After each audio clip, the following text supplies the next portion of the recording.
गुजराती ही ठग हो सकते हैं, यह कहना था तेजस्वी यादव का। उसके बाद गुजरात के एक आम आदमी ने, एक समाज सेवी ने उस पर संज्ञान लिया और मानहानि का मुकदमा किया है। अब 6 जुलाई को इसकी फैसला आने की संभावनाएं हैं। तेजस्वी यादव जी अभी विदेश में हैं, तो इन तमाम बातों को लेकर अभी हम जानेंगे, समझेंगे कि क्या कुछ हो सकता है। कार्रवाई के बाद क्या उनकी सदस्यता जा सकती है, क्योंकि राहुल गांधी का इससे पहले सदस्यता जा चुकी है लोकसभा की, और ये विधानसभा में है, और अभी उप मुख्यमंत्री भी हैं। तो इन तमाम मुद्दों को लेकर समझेंगे। वरिष्ठ पत्रकार श्रीकांत प्रत्यूष जी हैं। सर, जिस प्रकार से बातें आ रही है, पहले भी सुनवाई की बातें थी, ये 6 जुलाई वाला क्या मामला है? देखिए, गुजरातियों को ठग कहने के मामले में बिहार के डिप्टी सीएम तेजस्वी यादव के खिलाफ सम्मन भेजने पर जी पिछले सप्ताह अहमदाबाद की मेट्रो कोर्ट में दोनों पक्षों की सुनवाई हुई थी जी और दोनों पक्षों ने अपनी अपनी दलील रखी थी सामने। शिकायतकर्ता की ओर से वो एक सप्ताह पहले भी 5 गवाह पेश हुए थे। कुल 10 लोगों से ज़्यादा लोगों की गवाही हुई है, 10 से ज़्यादा लोगों की गवाही हुई है। जी और कोर्ट ने तेजस्वी यादव के बयान वाली सीडी की भी जांच करा ली। जी मतलब जो बयान दिया था उसके सीडी भी कोर्ट में पेश किया गया था। सीडी में तेजस्वी यादव ही हैं, उनका ही बयान है, इस बात की जांच हो चुकी है। जी तो डिप्टी सीएम ने गुजरातियों को ठग कहा था। इसके बाद गुजरात के व्यापारी हरेश मेहता ने कोर्ट में जाकर मानहानि का मामला दायर किया था और ये सुनवाई चल रही है। कहा जा रहा है कि सुनवाई लगभग पूरी होने वाली है जी और अब अगली सुनवाई 6 जुलाई को होने वाली है। जी तो हो सकता है कि 6 जुलाई को कोई फैसला भी आ जाए। आपको पता ही है कि राहुल गांधी ने ऐसी ही गलती की थी। जी मोदी पर टिप्पणी, मोदी सभी मोदी हाँ, मोदी सरनेम को लेकर उन्होंने टिप्पणी की थी और कहा था कि मोदी सरनेम वाले चोर होते हैं जी और उसके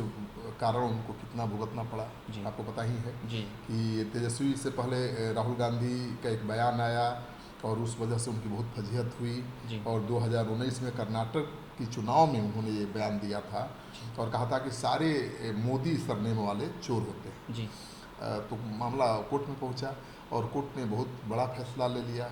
जी राहुल गांधी ने गलती तो ये की कि ऐसा बयान दिया, दूसरी गलती ये की कि उन्होंने माफ़ी मांगने से इनकार कर दिया।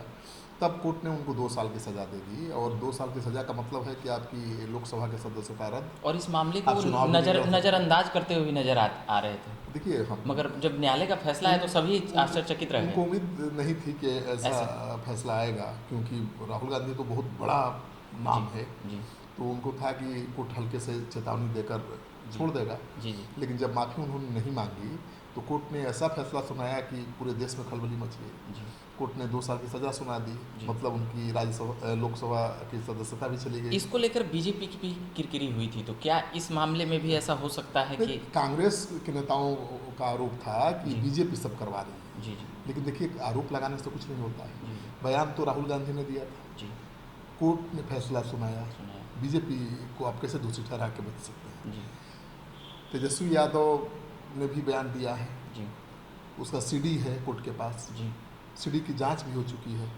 लेकिन तेजस्वी यादव के भी खिलाफ ऐसा ही फैसला आएगा, इसकी उम्मीद नहीं है। जी क्योंकि तेजस्वी यादव माफ़ी मांग लेंगे। माफ़ी मांग लेंगे। मगर अभी समस्या ये है कि अभी वो विदेश गए हुए थे 5-6 दिन में। तो तेजस्वी यादव को मौका तो मिलेगा अपनी बात रखने का ना। जी तो तेजस्वी यादव ऐसे भी कह चुके हैं कि हमने सारे गुजरातियों को ठग नहीं कहा था। जी उनका कहना था ये कि कारोबारी हरेश मेहता ने अब जो आरोप लगाया था तेजस्वी यादव पर, जी तो उस पर साफ था कि उन्होंने कहा कि भाई गुजराती चोर होते हैं। गुजराती ठग जी। तो जो आप ये क्यों कहा था तेजस्वी यादव ने? इसका कारण पूछेंगे। तो ये है क्या कि एक गुजराती कारोबारी थे जो बहुत बड़ा घोटाला करके देश से भाग गए थे जी और तेजस्वी यादव ने उसी परिप्रेक्ष्य में कहा था कि भाई नीरव मोदी और ये सब हाँ, ये तो पैसा लेकर भाग जाते हैं। जी मन ठग कहा था, गुजराती ठग कह दिया था। जी तो ये मामला गंभीर है और गंभीर तब और ज़्यादा हो जाता है जब ऐसे ही मामले में राहुल गांधी को सज़ा मिल चुकी है। जी तो उम्मीद की जानी चाहिए कि तेजस्वी यहाँ पर समझदारी दिखाते हुए नजर आएंगे, मुझे लगता है, क्योंकि वो अभी से उनका बयान जो सामने आया था, उन्होंने कहा भी था कि भाई हमने सारे गुजरातियों को चोर नहीं कहा था। हमने तो बस किसी एक व्यक्ति को पर निशाना साधा था। जी और उनका कहना है कि उन पर दबाव बनाने के लिए ये मुकदमे किए जा रहे हैं कि फिर आगे से वो लोगों का पैसा लेकर भागने वालों पर सवाल न उठा सके, क्योंकि उनका तो आरोप है कि जो पैसे लेकर भाग गए, लोन लिया, भाग गए। जी। तो तेजस्वी यादव का कहना है कि विदेश भाग जाते हैं लोन लेकर और उनके खिलाफ कोई कार्रवाई नहीं होती है, और जो लोग इस पर सवाल उठा रहे हैं उनको डराने की कोशिश की जा रही है। तो तेजस्वी यादव का सीधा सीधी यही आरोप है कि बीजेपी के इशारे पर ये सब कुछ हो रहा है। पर एक मानहानि का ही मुकदमा एक याद आ रहा है, नितिन गडकरी और अरविंद केजरीवाल में हुआ था। अरविंद केजरीवाल ने आरोप लगाया था और नितिन गडकरी ने मानहानि का किया था, तो माफ़ी मांग लिए थे। मगर इसके यहाँ पर राजनीति मायने भी निकाले जा रहे हैं कि नीतीश कुमार 6 तारीख के बाद का कुछ ऐसा इंतजार मतलब कि जो खबरें चलती है भाई आम चौक चौराहों पर, नहीं बहुत असर होगा नीतीश कुमार का उसके बाद नहीं। आप एक्शन। सोचिए ना कि राहुल गांधी को जो सजा कोर्ट ने सुनाई जी, वही सजा अगर तेजस्वी को कोर्ट सुना देता है तो बिहार की राजनीति बदल जाएगी जी, बहुत बड़ा परिवर्तन आ जाएगा। नहीं आ जाएगा? तेजस्वी यादव भी डिप्टी सीएम है, भावी सीएम है जी, नीतीश कुमार उनको 2025 में नेता मानकर चुनाव लड़ने की बात कर चुके हैं जी, और आरजेडी 2-3 साल का इच्छा है कि जल्दी से जल्दी सीएम बन जाए। जी। ऐसे में अगर उनको 2 साल की भी सजा हो जाती है फिर तो चुनाव फिर क्या करेंगे? वो चुनाव ही नहीं लड़ पाएंगे।